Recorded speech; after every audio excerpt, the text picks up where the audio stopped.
Framing trap. ഇത് ഒട്ടുമിക്ക ആൾക്കാരും കുടുങ്ങിപ്പോകുന്ന സംഭവമാണ്. ഏറ്റവും കൂടുതൽ ആൾക്കാർ ഇതിൽ കുടുങ്ങിയിട്ട് പോകുന്നുണ്ട്. നമ്മൾ ആദ്യമേ നമ്മൾക്കൊരു ഫ്രെയിം ഉണ്ടാക്കി വെക്കും.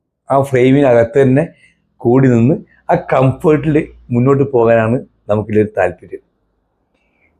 അതായത് നമ്മൾക്ക് തന്നെ അറിയാം നമ്മൾ ചെയ്യുന്നത് തെറ്റാണ്, ഇങ്ങനെ പോയാൽ രക്ഷപ്പെടില്ല.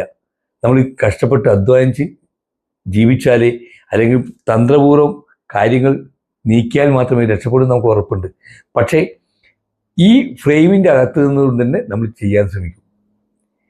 അതായത് നസറുദ്ദീൻ ഹോജ എന്ന് പറഞ്ഞൊരു വലിയൊരു പണ്ഡിതൻ, അദ്ദേഹം ഈ ആൾക്കാർ പള്ളിയൊക്കെ വിട്ടു വരുന്ന സമയത്ത് അദ്ദേഹം ആ നല്ല വെളിച്ചത്തിൽ ഒരു സ്ട്രീറ്റ് ലൈറ്റിന് സൈഡിൽ നിന്ന് ഇങ്ങനെ എന്തോ അന്വേഷിച്ചുകൊണ്ടിരിക്കുക, തപ്പിക്കൊണ്ട് പരിശോധിച്ചുകൊണ്ടിരിക്കുക. അപ്പോൾ അതിന് ചോദിച്ചു, എന്താ നിങ്ങളിവിടെ അന്വേഷിക്കുന്നത്? അപ്പോൾ പറഞ്ഞു, എൻ്റെ താക്കോല് നഷ്ടപ്പെട്ടു പോയി, അതുകൊണ്ട് ഞാനിവിടെ തപ്പ വന്നു. ഇത് കേട്ടപ്പോൾ പള്ളിയിൽ നിന്ന് വന്ന് എല്ലാവരും ഇത് തപ്പാൻ തുടങ്ങി. എല്ലാവരും കൂടി തപ്പി തപ്പി കിട്ടുന്നേ ഇല്ല. അപ്പോൾ ചോദിച്ചു, നിങ്ങൾക്ക് ശരിക്കും ഓർമ്മയുണ്ടോ എവിടെയാന്ന് ഹോജ നീ താക്കോല് കളഞ്ഞു പോയത് ഓർത്തു നോക്ക്. അതേ പറഞ്ഞു, എൻ്റെ വീടിൻ്റെ ഭാഗത്തു നിന്നാണ് എൻ്റെ താക്കോല് പോയത്. അപ്പോൾ ചോദിച്ചു, പിന്നെ എന്തിനാണ് ഇവിടെ തപ്പുന്നത്?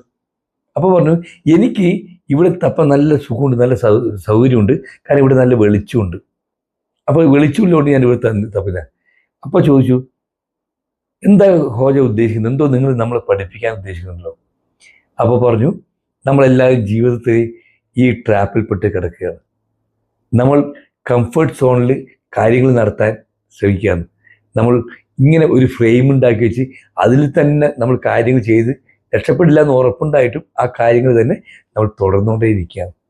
അതുകൊണ്ട് നമ്മൾ കംഫർട്ട് സോൺ ബ്രേക്ക് ചെയ്ത് നമുക്ക് രക്ഷപ്പെടാനുള്ള മേഖലയിലേക്ക് മാറി ചിന്തിക്കുകയും പ്രവർത്തിക്കുകയും ചെയ്യുന്ന അവസ്ഥയിലേക്ക് മാറിയാൽ നമ്മൾ തീർച്ചയായിട്ടും നമുക്ക് രക്ഷപ്പെടാൻ. അതുകൊണ്ട് എല്ലാവർക്കും ഒരു ശുഭദിനം നേരുന്നു.